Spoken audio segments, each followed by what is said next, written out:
Sąjungos statistika, kad labiausiai mes atsiliekame ne pagal inžinerinių inovacijų skaičių, bet pagal netechnologinių inovacijų skaičių. Čia mūsų vidurkis ES mastu yra pats žemiausias. Ir galbūt nereikia tiek daug investuoti tą technologinę įrangą, kiek labiau investuoti į kūrybinį mąstymą ir žmonių kūrybiškumą. Tai aš to labiausiai tikiuosi ir iš mūsų institucijos, kad mes vis toliau skatinsim kūrybiškumą, jaunąją kartą, verslę ir gal tiesiog dar toks, aš pasižymėjau iš gerbiamo Gentvilo kalbos, jūs dažnai sakėt kvalifikuota darbo jėga. Man kvalifikacija atrodo toks gana siauras apibrėžimas, kuris reiškia, kad žmogus gali siaurai atlikti tam tikrą darbą. Aš labai linkėčiau ir pati savo keliu tokį uždavinį kaip institucijos vadovai ugdyti tą kūrybiškai mąstančią, verslę ir atsakingą jaunąją kartą. Ir kad jie, nes viena kvalifikacija tikrai nebus tvari visame jo gyvenimo kelyje, dėl sparčiai besikeičiančių žinių, technologijų ir apskritai viso gyvenimo kompleksiškumo. Tai jeigu mes išugdysime tas, kurios geba nuolat prisitaikyti, adaptuotis ir kurti naujai, tai būtų mūsų visų didžiausias pasiekimas. Tai ačiū. Ačiū, Gabija. Ačiū labai už vizionistinę, įkvepiančią prezentaciją. Sekantis mūsų pranešėjas profesorius Artūras Razbadauskas ir vėlgi atsižvelgiant į kūrybiškai pateiktas aro temas, profesorius šiandien mums papasakos, kaip pritraukti geriausius pasaulio studentus į Klaipėdos universitetą. Ačiū moderatoriui, ačiū šiandien šios dienos renginio organizatoriam. Labai malonu matyti tiek daug jaunų žmonių šios dienos renginėje, o jūsų pranešimui pagal išdėstymą žiūriu kuo parodo ambiciškesni. Ir iš tikrųjų čia organizatoriai surašė pačius geriausius studentus pritraukti. Lietuvos mes ir dabar turime pačius geriausius, turbūt pasakys studentai. Tai yra vieni iš geriausių studentų, jeigu pasižiūrėsime į tuos konkursinius balus, kuriais ateina, iš tikrųjų nėra taip, kad mes turime šiek tiek liūdnesnį vaizdą, bet tikimės, kad iš tikrųjų tai įmanoma padaryti, apie pasaulio kalbėti kol kas šiek tiek ankstoka, bet visuomet reikia turėti ir matyti viziją, kad tai galėtų Klaipėdos mieste atsirasti. Neabejotinai, kaip ir sakė mero patarėjas Simonas, kad mūsų struktūrinės plėtros plane visai naujai priimtame mes matome Klaipėdą kaip tvarę, ten yra ir sveika.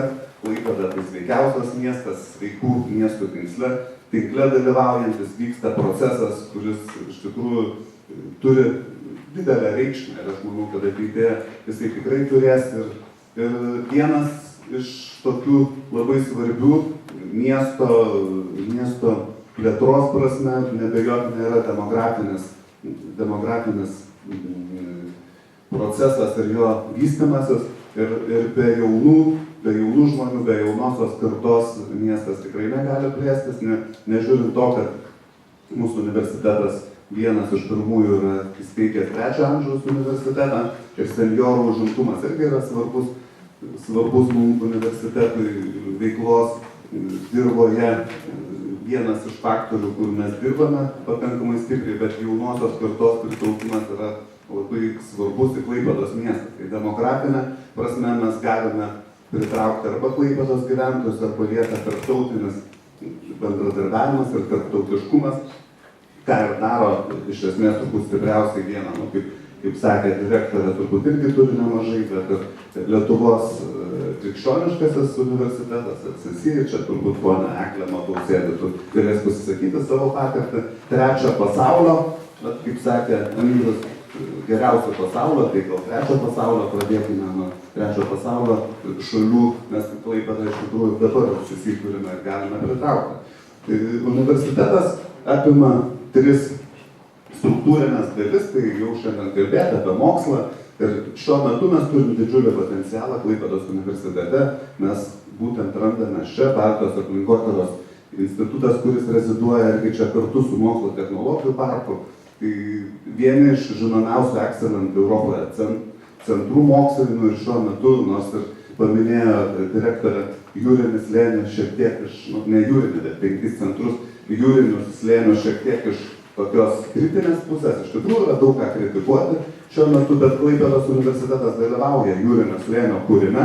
Šis procesas vyksta, o jau paminėtas irgi naujas ES struktūrinių lėšų 2014-2020 metų pritraukimas, būtent ir susietas šios dienos tematikai verslo 2013 verslas ir mokslas. Mokslo inovacijų teikimas versle. Visos struktūrinės lėšos būtent prioritetinė kryptimi ir bus skirstomos šiai veiklai atlikti. Jeigu kalbėti apie studijas, tai iš tikrųjų Klaipėdos universitete mažėja studentų. Ir tai demografija yra skaudi. Jeigu mes turėjom prieš 4 metus 9 000, šiuo metu yra jau 5, šiek tiek 6 000 nesiekia studentų. Tai tos tendencijos nėra geros ir mes turime iš tikrųjų rimtai susimąstyti ir miestas ir universitetas turi kartu galvoti apie tai, nes Lietuvos šiuo metu analizė ir studentai patys, kaip pakalbės, aš tikrai apie socialinę aplinką nekalbėsiu, ko trūksta studentam, ką jie mato, kokią viziją, ko reikėtų. Bet mūsų apklausos rodo, kad vis tik tai studentas pagrindinis Klaipėdos universitete yra vakarų Lietuvos gyventojas. Ir daugiausia sudaro iki 80%, rinkodaros irgi mačiau, viršininkė sėdėjo, pataisys, jeigu ne taip pat 80% klaipėdiečių Klaipėdos universitete studijuoja. Tai tikrai, ko šiuo metu trūksta, tarptautiškumo Klaipėdos universitetui pačiam jisai neabejotinai turėtų būti geresnis. Sveikatos mokslų fakultetas yra vienas iš tarptautiškiausių, mes turime daugiausia studentų iš užsienio nuo Afrikos iki, man pačiam teko prieš 3 savaitės laikytis Kazachstane. Kazachstano studentai pas mus jau studijuoja, Kazachstano Astanos Medical University studentai ir šiuo metu mes pasirašę bendradarbiavimą su Astanos Medical University ir su Nazarbajevo vardo universitetu Kazachstane ir studentų, bet šiandien jau gavau laišką, kad nori atvykti kelios dešimtis studijuoti mūsų universitetą.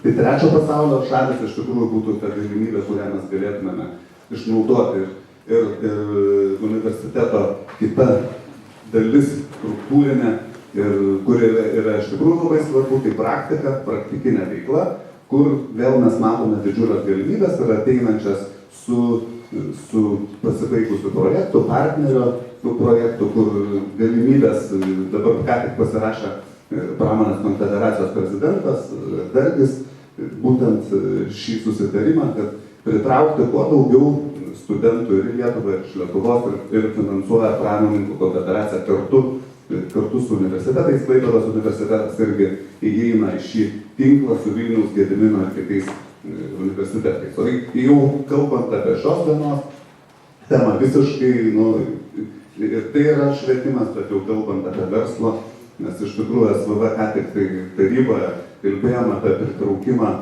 kuo daugiau žmonių į senamiestį čia prieš kelias dienas ir toj vietoje aš irgi matau, kad vis tik tai to kultūringo linksminimas, kaip Kauno senamiesčio vienas iš strategijos, kurie išsireiškia ir šiandien žiniasklaida man šios dienos yra, kad kultūringas linksminamasis, tai vis tik tai vėlgi, ne 3 amžiaus universiteto studentai dažniausiai linksminasi vakarais ir naktimis, kaip sakė, iki paryčių nori sėdėti. Tai vis tik tai mūsų studentai jaunimas dažniausiai. Tai kultūringo linksminimas ir senamiesčio atgaivinimo, aš manau, potencialas yra būtent universitetų, aukštųjų mokyklų studentai, kurie ir turi būti pagrindiniai klientai šios senamiesčio srities.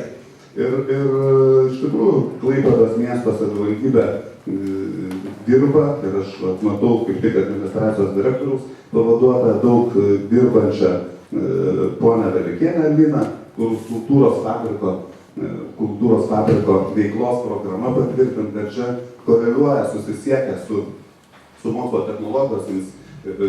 technologijų parko, nes būtent tas ir taryboje svarstėm ir strateginės plėtros komitete, kaip tik komiteto narys Arūnas Barbšys irgi dalyvauja šiandien. Mes kalbėjome apie tai, kad reikia pradėti. Yra iš tikrųjų daug klausimų, daug nežinomųjų, dar daug iksų, į kuriuos atsakysim tik pradėję šiai veiklai. Kultūros fabrikas turi pradėti savo veiklą ir aš manau, kad jo ateitis yra kaip ir mokslo technologijų parko, taip ir kultūros fabriko ateitis yra gera. Ir čia irgi matau daug galimybių verslui ir mokslui ir menui kartu susilieti ir duoti daug naudos miestui. Tai ačiū. Ačiū profesoriau už tokį struktūriškai sodrų pasisakymą. Ir ar mes turime Arūną? Ne. Tai Arūnas neturės galimybę šiandien mums pasakyti, kaip išlaikyti geriausius pasaulyje specialistus Klaipėdoje. Tai aš galvoju, kad mes daugiau mažiau išgirsim tai tolesnės mūsų diskusijos dalyje. Ir kadangi iš tikrųjų girdėjom daug pasisakymų, revizionistinių pasisakymų apie tai, ko iš tikrųjų reikėtų struktūros ir infrastruktūros prasme, bet man labai malonu pristatyti sekančius mūsų pranešėjus arba pasisakyti sudėję studentai. Aš paprašysiu gal Vaiva ir Martynas mums trumpai pasakys, kokį tą Klaipėdą turi būti, kad jūs čia liktumėte.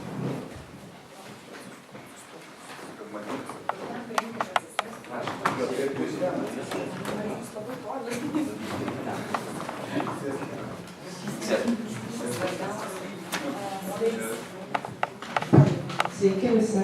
Visų pirma, tai buvau pasiruošusi prisistatymą, prezentaciją, kadangi neteks projekto, tai teks žodžiais.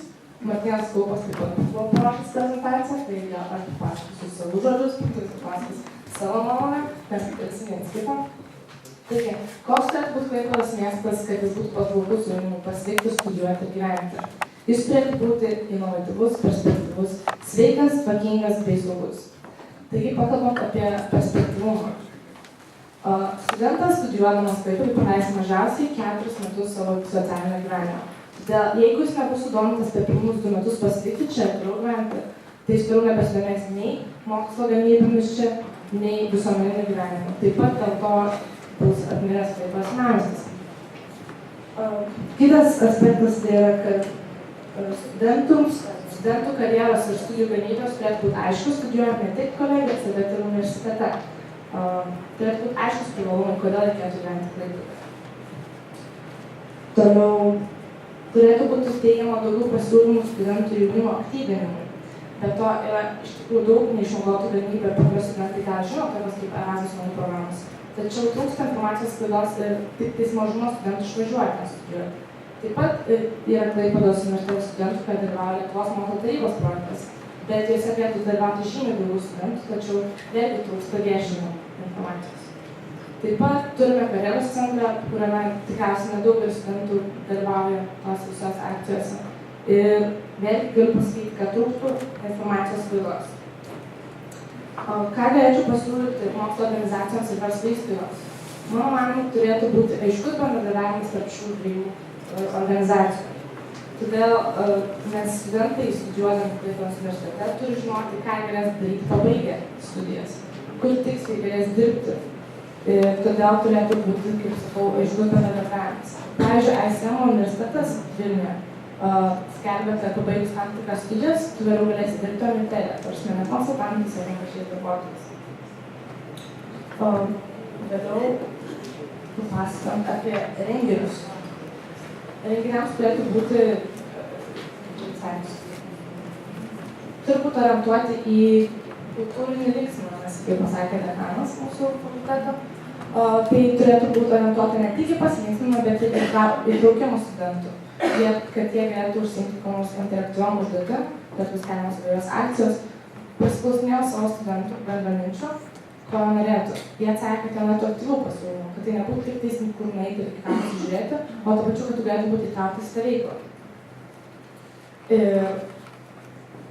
įtrauktas į tą veiklą. Galiu pateikti pasiūlymų. Taip pat trūktų šiaip susibūrimo vietų. Mes turim įvairių įstaigų, maitinimo, švietimo, kultūrinių renginių įstaigų, tačiau trūktų tokių vietų, kur studentai galėtų susiburti ir pasidalinti tam tikromis savo panašiomis mintimis.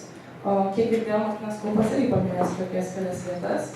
O ką aš galėčiau pasakyti pavyzdžius iš Vilniaus ir iš Helsinkio miesto. Vilniuje turi universiteto pabą, kuriame vyksta įvairūs dienos metu renginiai, vakaro renginiai, koncertai bei ten užstrikai.